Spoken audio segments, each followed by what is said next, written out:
नमस्कार साथियों, मैं जितेंद्र बागड़ी। आज एक न्यूज है, असिस्टेंट प्रोफेसर एग्जाम जो होगा उसमें अब नए नियम लागू हो चुके हैं। आप आरपीएससी असिस्टेंट प्रोफेसर की तैयारी कर रहे हैं तो आपको नए नियमों का सामना करना पड़ेगा।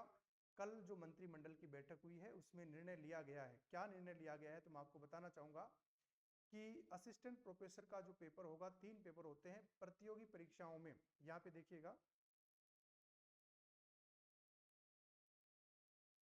प्रतियोगी परीक्षा में एससी एसटी को 5% की छूट रहेगी। बाकी जो है सामान्य कैटेगरियों के लिए 40% लाना अनिवार्य है। तो यहाँ पे इन्होंने एक और प्रावधान किया है कि 36% तो अनिवार्य होगा और एग्रीगेट करके अगर बात करें तो 40% आपको अनिवार्य, दोनों पेपरों को मिला करके 40% आपको लाने हैं। आपके अगर एक प्रश्न पत्र में यानी तृतीय प्रश्न पत्र जो जीके का है उसमें 36%, 5% की छूट एसटी एससी के लिए। तो वैसे देखा जाए तो अभी ये नियम आया है, 36% औसत है और अगर 5% की छूट दी जाए तो एसटी एससी को जो है 31% जो है पेपर थर्ड में नंबर लाना अनिवार्य है। इसमें एक्चुअल में होता क्या है कि आरपीएससी का जो पैटर्न है असिस्टेंट प्रोफेसर भर्ती का, उसमें पेपर 3 होते हैं, पेपर फर्स्ट, पेपर सेकंड और पेपर थर्ड। पेपर फर्स्ट और सेकंड जो होते हैं ये तो आपके सब्जेक्ट के होंगे, आपका ज्योग्राफी है, हिस्ट्री है, पॉलिटी है, ये तो इसके होंगे, ठीक है। और ये जो पेपर होता है इसकी छोटी सी मैं आपको जानकारी दे दूं, इसको तृतीय प्रश्न पत्र बोलते हैं और ये सामान्यतः जीके का होता है। किसका होता है भाई? ये जीके का होता है। जीके में टोटल क्वेश्चन आपके जो है 100 आते हैं, 100 क्वेश्चन का पेपर होता है।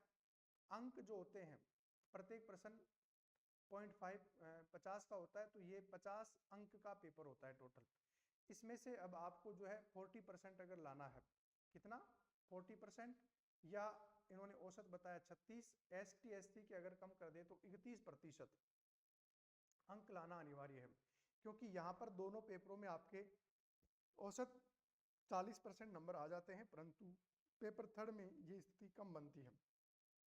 तो आरपीएससी स्कूल व्याख्याता में जो नियम किया गया है वैसा ही नियम जो है अब आपको असिस्टेंट प्रोफेसर कॉलेज जो व्याख्याता भर्ती होगी उसमें ऐसा ही देखने को मिलेगा। यहाँ पर साफ साफ लिखा हुआ है, महाविद्यालय जो शाखा में असिस्टेंट प्रोफेसर बनेंगे उनके लिए 40% का जो क्राइटेरिया है वो आगामी जो भर्ती है 25 की जो वैकेंसी है, दिसंबर के आसपास इसका एग्जाम होगा, उसमें आपको ऐसा ही देखने को मिलेगा। तो ये कॉलेज शाखा में नया परिवर्तन लागू किया गया है। कैसी रही जानकारी? मिलेंगे अगले वीडियो में, तब तक के लिए सभी को जय हिंद, जय भारत।